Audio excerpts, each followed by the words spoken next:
Hey guys, Jeremiah Wood here, trappingtoday.com. I wanted to take a couple minutes tonight to go over the jump traps with you. So the jump traps are also sometimes referred to as underspring traps. These are traps that are a little bit different than a lot of what we see today, but they are very commonly found. The jump traps are no longer made anymore. They're not manufactured because they've essentially been replaced by the coil spring trap. The jump trap has a single underspring here that is underneath the pan, and the jaws open up and the spring propels the jaws up to close. So basically, instead of using a coil spring, it's just that flat underspring.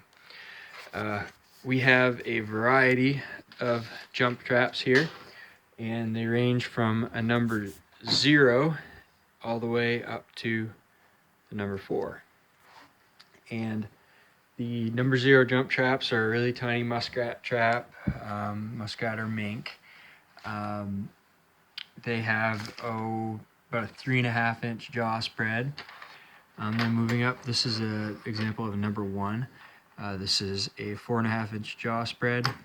This one is a Victor trap. You can see the V notch in the pan. Victor and Blake and Lamb are the most common jump traps. This one is a Blake and Lamb. So this is the one. There's 1.5 I don't have here.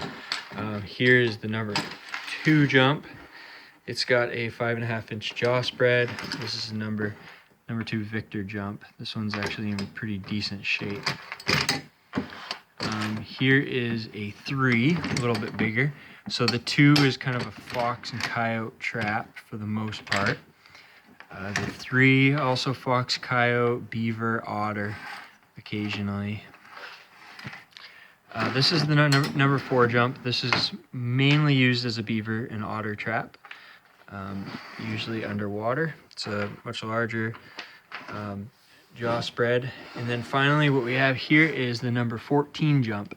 And the only difference between the 4 and the 14, they're essentially the very same trap, except the 14 has these teeth on the jaws. So the 14, because of the teeth, is a highly collectible trap. They go for anywhere between $15 and $30, sometimes a little bit more if they're cleaned up. Traps with teeth in the jaws are not legal in many states. Most states do not allow them, except for some states allow them for use in underwater trapping. So these are a very common, popular beaver trap in places like Maine, where they are legal to use. The teeth in the jaws is actually a common misconception. A lot of people seem to believe that those are an inhumane trap. Actually, there are some studies that have shown that the teeth actually, when the point of a tooth sets in an animal's paw or part of the foot, they can actually prevent a lot of the moving around and twisting and rubbing of the side of the paw along the sides of the jaws. So in some cases, the jaws traps with the teeth in the jaws can be actually a more humane trap. So these are just commonly used traps here in the middle sizes, and then the number 0 is it's not used very often anymore. Some people like them for muskrat and mink trapping because they're small. You can carry them around. They're pretty light and easy to put in different places. But these are a collector trap as well. I think a lot of people like them for antiques, putting in shops, using as sort of decoration on a wall. I've sold a bunch of number 0s on eBay for quite a bit of money, so they sell pretty well as kind of a collector trap. Now, as far as utility, the jump traps have essentially been replaced by the coil spring traps. So the jump traps they're a good trap because, well, basically for their time, they were a pretty innovative trap, and they're pretty light, compact. I mean, it's a lot easier trap to bed than a double long spring trap. The area, the base is pretty easy to get bedded.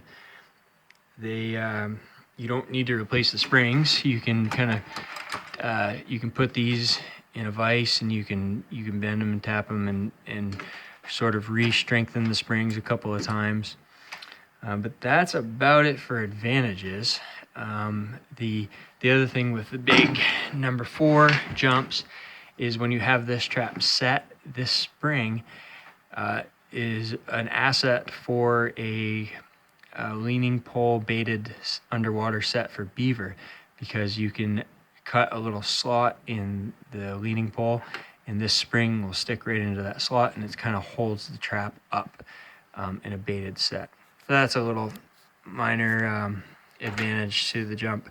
But basically, when the coil spring trap came around, it had the same advantages as the jump, being easy to bed and pretty light and compact. But the coil spring has a much faster action than the jump trap, and the coils can be replaced, unlike the springs on the jump trap.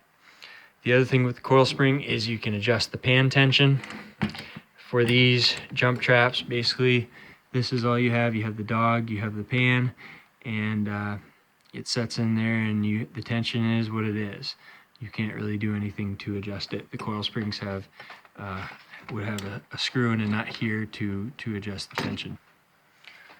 So the jumps are no longer made, but they're very commonly found. Used trapping supply outlets and conventions and eBay.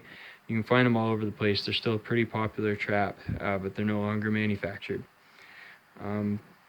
Anyway, that's about all I have on the jump traps. Feel free to go to trappingtoday.com and ask if you have any questions. Send me an email and we'll try to help you out. Thanks for watching. Bye.